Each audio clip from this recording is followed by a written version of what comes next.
So I'm leaving Lakewood. And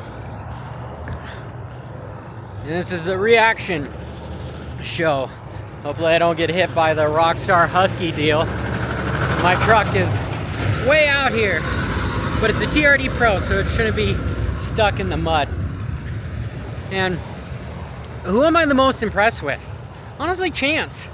I did not expect him to come out and win both motos. His starts helped for sure.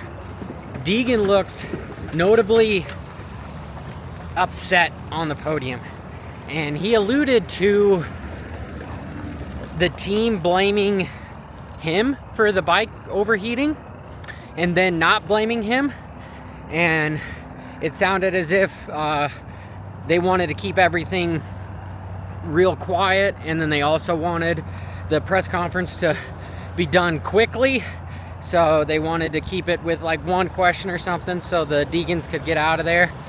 And I get it, but you know, he went 2-2. He salvaged that motorcycle.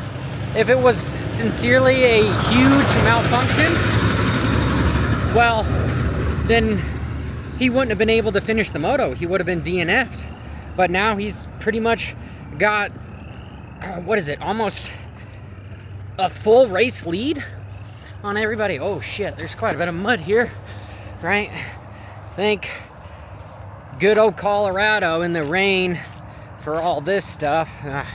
Probably take off my shoes when I drive home. They were tearing down all the motorcycles, taking the motors out, the forks off to get them ready to ship. I know that's kind of digressing, kind of random, but I thought Deegan rode well. He didn't quite have the speed of Chance, and you could tell he was pushing it, and he was making a lot of mistakes, and this track was something to where you needed to be more of like a trail rider like Jet to get through it. Tomac is just the rule. Actually, he's the exception, not the rule when it comes to that. This track was something where guys literally had to slow down to go fast, and the guys that didn't, it bit them. And truthfully, Deegan's bike wasn't the only one that I was smelling. I saw a few guys smoking. Guys were burning clutches because they're pulling their clutch in and they're trying to not tip over during some of these deep ruts, because this was a abnormally rough Lakewood. Normally Lakewood does get pretty rough, but this is also the track that they had night races at because it was dry and doesn't get as many ruts. But because of all the rain, it got severely gnarly. And yeah, for all the local Colorado guys saying, no, Lakewood gets incredibly rough. Yeah, as of all the motocross tracks, Lakewood does get pretty rough. But considering our climate, which is not very humid, high altitude, it usually gets dry. Like, look at just our Denver Supercross. Our dirt's not the best here. And truthfully, I don't really understand why Deegan was so upset.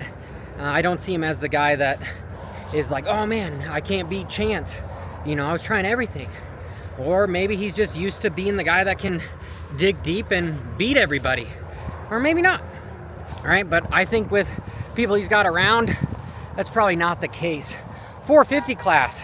Guy I'm probably the most impressed with is AP. You know, that dude is flying. I was not expecting him to be the first guy to catch and pass Jet.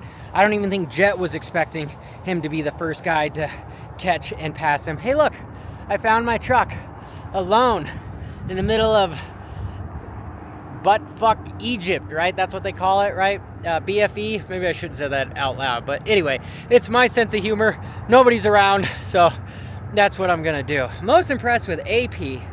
And then secondly, a little disappointed in Tomac. I thought he had a little bit more in him, and he tried to his heart content, and he went beast mode, especially the second moto.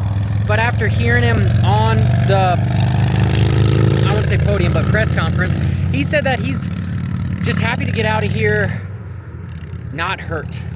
Meaning that, okay, what happened in Denver? His Achilles broke. What's happened at Lakewood before? He's not separated his shoulders, but he's had scapulas snap on him coming down some of the hills. So Colorado hasn't been the best for him, even though it's his hometown race. So for him to get second overall was a huge win. And we saw that he could run the pace of Jet. So far, Jet hasn't done his typical just I'm 2 seconds a lap faster, which actually Justin Cooper did in qualifying, which was cool. And 35 minutes at altitude is no joke. It really separates the men from the boys, especially with a track like this.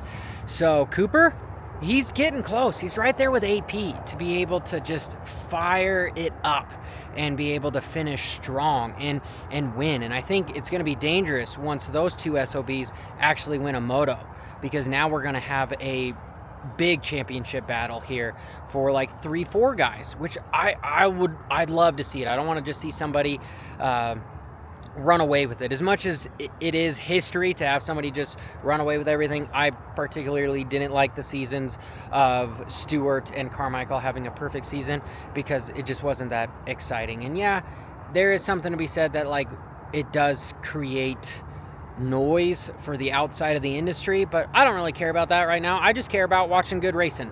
And when somebody's winning by 20 seconds, it's not good racing.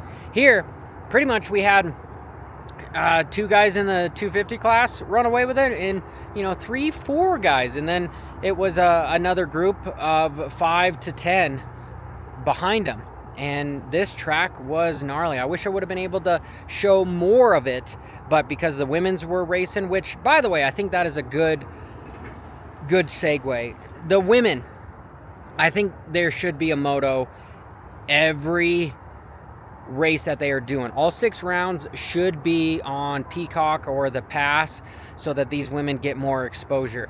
That's really important for the growth of this, because, there's a lot of girls that ride moto too, and they're actually pretty fast. Looking at their lap times, they were top 20 in the 250 class, maybe 20 to 25th, which is bad effing ass, right? So I'd like to see them do a 15-minute moto every round after the 450s. Yes, they'll smooth it out a bit, cool, but let's get them on TV. Let's get them publicized so that they can eventually make some more money and get some more sponsors. I think that's cool. Jordan, one guy that got landed on, she's actually going to race High Point next weekend against the men, so let's all root for her. I don't know how she does it, because personally I think sometimes, at least that individual is stronger than a lot of guys, because after getting landed on, most guys don't come back from that, but she did, and she got 3rd place, and then she's going to go race against the men next weekend, so let's root for her. As always, till next time, looks like there's going to be no problem getting out of here. Looks like a lot of people squirreled out, because a lot of people probably got stuck here. Probably would have been comical to watch, but anyway, I don't have to deal with that BS. I get to freaking get out of here and go home. Yeah, so anyway, till next time, make sure you subscribe, turn that notification icon on, and as always, I digress and